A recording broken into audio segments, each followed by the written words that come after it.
How is it going, guys? Here we are again with another review, and this time we dive into a nostalgic adventure.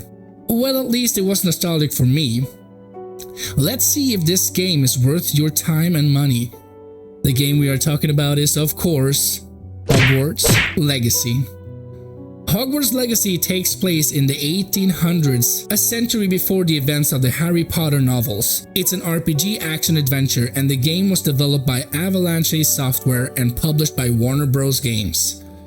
The game is available on PS5, PS4, PS4 Pro, Xbox Series XS, Xbox One, Nintendo Switch, and PC. I will begin with introducing the start of the game for people that don't know what it's all about. So for you people that don't want the beginning spoiled, I suggest that you skip to this timestamp below. After creating our protagonist, we meet up with a man called Professor Eleazar Fig, who has been permitted to mentor the protagonist with catching up on the basics of magic since we are starting at Hogwarts as a 5th year student. As the protagonist and Professor Fig converse, another man joins in who is known as George Osric, who works for the British Ministry of Magic. He appears to know Professor Fig and asks if he could join our carriage to Hogwarts. While George and Fig discuss an unknown artifact, a dragon appears and rips the stagecoach apart. George gets killed, and the protagonist and Professor Fig is now free-falling towards the ground. The artifact opens and the key is revealed. Professor Fig uses a spell to reach the key that was inside the artifact, and when doing so, it turns out to be a portkey that teleports them to an unknown island. After investigating the island, they find a door that was hidden by ancient magic, which our protagonist of course can see. They traverse through the door and end up in the Bank of Gringotts. A goblin greets them and asks for the key. When they arrive at the vault, the protagonist sees more of the traces of ancient magic that leads them into a strange place. After some fighting, they get separated and the protagonist is now on their own. We keep pressing on and eventually we find Professor Fig and a pensive of memory, where we discover 2 wizards that are talking about something that needs to be kept safe. After conversing with Professor Fig about what we saw, we get interrupted by a hostile goblin named Ranrock. We escape Ranrock through another hidden door which leads us to Hogwarts, and just in time for the sorting ceremony, and this is where our story begins. My reaction when I first saw the visuals in this game made my jaw drop. It is a very beautiful game, and I don't know how many times I just stopped to watch the view of the landscape and many other locations. The game looks amazing, and when you travel on your broom for the first time, you will notice that they have put a lot of work into making this game's visuals a great experience. Hogwarts is gigantic, and it really feels like you're in a magical school full of secrets that waits to be solved. Walking through the different hallways and rooms, you will see students running around or doing magic or just having a discussion about a hot topic. You know how much she hates dung beetles? Ah, but I bet that's why you did it, eh? Well, let's see how much you like being turned into an insect. You will see ghosts roaming around doing different things like chasing each other or juggling. Even the paintings are alive and well done. All this makes the game very alive and atmospheric. If you travel to Hogsmeade, you will feel the same feeling of people doing activities, and at different times there will be a lot of people there or very few, which adds to the world feeling alive. And don't get me started on the Forbidden Forest. My god, it looks amazing, guys. Just amazing. You will also recognize places from the saga, which really made me crack a smile. Unfortunately, the game didn't run as smoothly as I would have wanted. At different points, the game would drop frames, but just during certain sections, and then it would go back to normal, but still very annoying, and it kind of disrupted that magical feeling you otherwise had when the game worked. You can find multiple fixes online, but in my opinion, even if these fixes worked or not, this is unacceptable in my opinion. But what I can give credit for is that you can run a benchmark in the game to set everything to recommended settings, and when I did this, the game worked as a charm for me at least. I also noticed some glitches in the game. Students were halfway through the floor at some points, but maybe just tried out a spell and it went wrong, I don't know. I got stuck in a sliding section, but with just a reload of my latest save, it got fixed. Thank God for the automatic save system. Other than that, the game looks amazing and the atmosphere is just great. I love how they mix the composed songs with the soundtrack from the movie. There were many times where I noticed that my jaw was hurting and I realized that I smiled so hard during certain sections while listening to the music. If you want to hear some of the music in this game, just click the link down in the description. Listen to Grasslands Vivarium. I promise you it's worth it. As you start creating your character, you will get a few pre-built choices between male or female. You can do a few minor changes from face shape, scars, eye shape and color, and changing your hairstyle and color. As an RPG fan that loves character creation, I felt that the option we got were a little thin and that I was longing for more options. After that, we get to choose our character's voice, and I don't know if I'm the only one, but it sounded very robotic and lifeless. A few cobwebs and some dust. Nothing to be concerned about. That was quite something. I am indeed a student, but I could very well be able to help you. And changing the pitch does not make it better. When you get into the game, this sounds better, luckily. When that's done, you get to choose between a wizard or a witch, and you can be a witch as a male and a wizard as a female. This game has surprised me so many times when it comes to gameplay. Normally in a game, you have an introduction to the game's mechanics during the first hour of the game, but in Hogwarts Legacy, it doesn't seem to end. Throughout the game, you will be introduced to new mechanics and new ways to improve your character. When you think that you know everything you need to know, the game just throws a new mechanic in there, which was very enjoyable. There is a ton of different spells that you can learn during the classes you take, which scared me in the beginning since we only have 4 quick slots at the beginning. But as you progress, you unlock more slots, but instead of using the 1 to 9 key, you scroll through different quick slots which all have 4 slots to put your new learned spells in. At first I thought this was going to be a nightmare to do during gameplay, but as a matter of fact I quite enjoyed it when I got used to it. And you can also learn the unforgiving spells, which I thought were great, but I never used them since I'm a good boy. When it comes to gear, we have a total of 7 different slots to which we can change our appearance.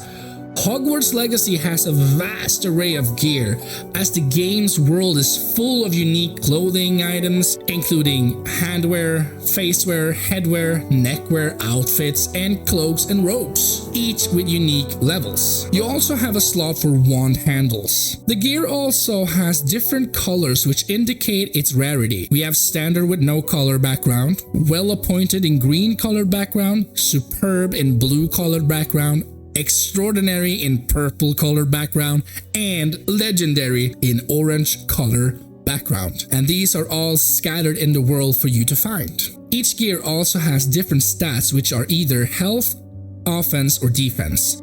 You will also be able to upgrade some of the gear you will find with different animal skins and feathers. I will say this to people that have yet played the game, since it took me forever to realize this.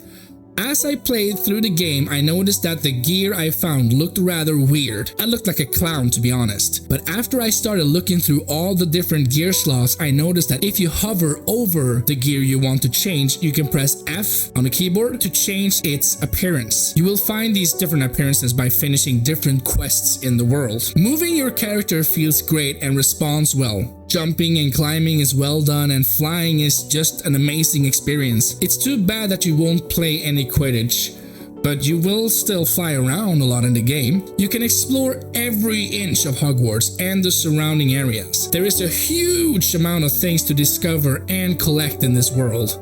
Everything from solving mysteries, picking different locks, solving puzzles, and information about different places or items that need to be gathered. You will easily spend hours just on collectibles in this game if you want to attempt to finish the game at 100%. You have, like in many games, both main quests and side quests. I enjoyed the side quest in this game a lot since it evolves around your fellow students and gives you a chance to get to know them better. You get experience through discovering different places and doing minor side activities in the world like kill 10 spiders. Experience is later used You guessed it, in a skill tree where you can upgrade different categories. If you want to get from point A to point B in a fast fashion, you can use flow powder. Or you can just fly on your broom, which takes a little longer. Or if you feel like you really want it realistically, you can do it Death Stranding style.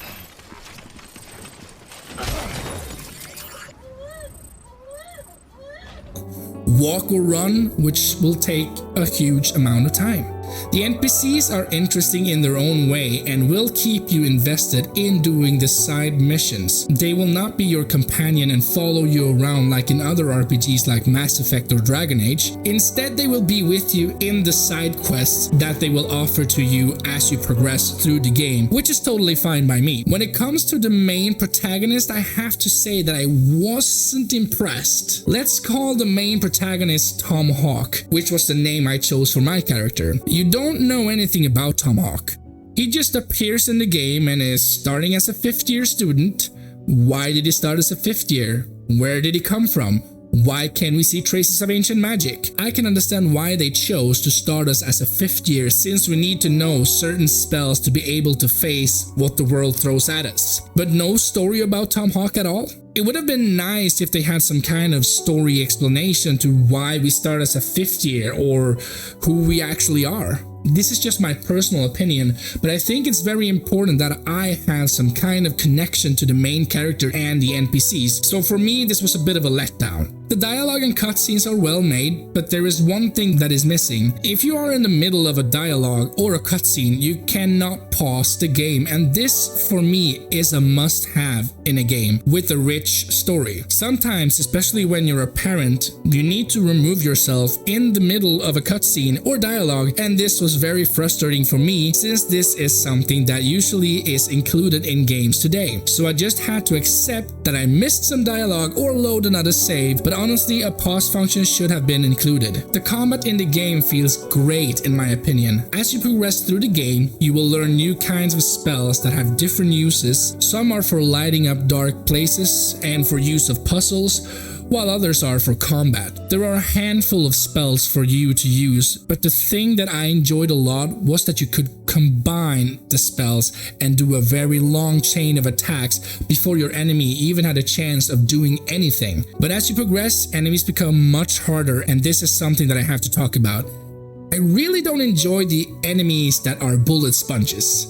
And that's what happens later in the game. Luckily, it didn't affect me that much in the end, but I think it's something worth mentioning. Some enemies have a defense spell that shows in a specific color to let you know which spell that will break this shield. When it comes to defense for the protagonist, you can either use a spell or dodge out of the way. You don't always have to fight head on. You can do this stealthily if it's to your liking. The combat mechanics in Hogwarts Legacy are centered around magic and dueling. You can choose from a variety of spells and magical abilities to use in combat, each with their own strengths and weaknesses. During combat, you can use both offensive and defensive spells to defeat your enemies and avoid damage. We also have spells that will stun or disarm our enemies. The thing that makes the combat system interesting in Hogwarts Legacy is that you can use combos and advanced techniques, which can make you feel invincible when you face only one enemy. Overall, the combat mechanics in Hogwarts Legacy are designed to be immersive and engaging, with a variety of different spells and abilities to use in battle, and focus on strategy and timing. The offensive spell includes spells that do direct damage, or you can use a status effect spell which do damage over a short time, and then we have the defensive spells that will protect you from incoming damage. For an RPG game, it feels very limited in certain things. The choices, for example, in dialogue you can be mean or friendly, but this doesn't change much in the story. You can choose to make people pay for different quest items that you collect for them, or just keep it for yourself, but somehow it doesn't fit the character in some cinematic sequences. Even if we start off with "you are the chosen one" path that we've seen before in many games, it still is a very interesting story, and the side missions around the story is very well told and it fits well in the world. But I don't want to spoil too much. You just have to trust me when I say experience this on your own. I had so much fun in this game, and it has been a long time since I played an RPG that captured me like Hogwarts Legacy did. My final verdict for Hogwarts Legacy will be a 9 out of 10. It's excellent with many hours of gameplay. Why I didn't give this game a 10 out of 10 is because of dropping frames, not being able to pause dialogue and cutscenes, and the main protagonist being very lifeless and generic. But this did not take away from the overall experience, and I still enjoyed 98% of the game. So to the question at hand, is this game worth your time and money? Yes, it definitely is. Even if you're a hardcore fan of the saga, or if it's your first time experiencing the world of Hogwarts, this is a must experience in my opinion. So get out there, get yourself a copy of the game, and experience the magical world of Hogwarts Legacy. That was it for this time, guys, and I'm amazed that I was able to finish this game in a week since I don't have a lot of time on my hands. I finished 98% of the game, so I still have a few things I need to do in-game, but I hope that's okay. If you like this review, smash that like button and subscribe if you want more content like this. If you feel that I missed something, please don't hesitate to comment down below. I read my comments regularly and will answer in the best way I possibly can. Other than that, guys, thank you for watching and have a nice day, night, evening, whatever time it is at your place, and I will see you guys in the next review. Bye.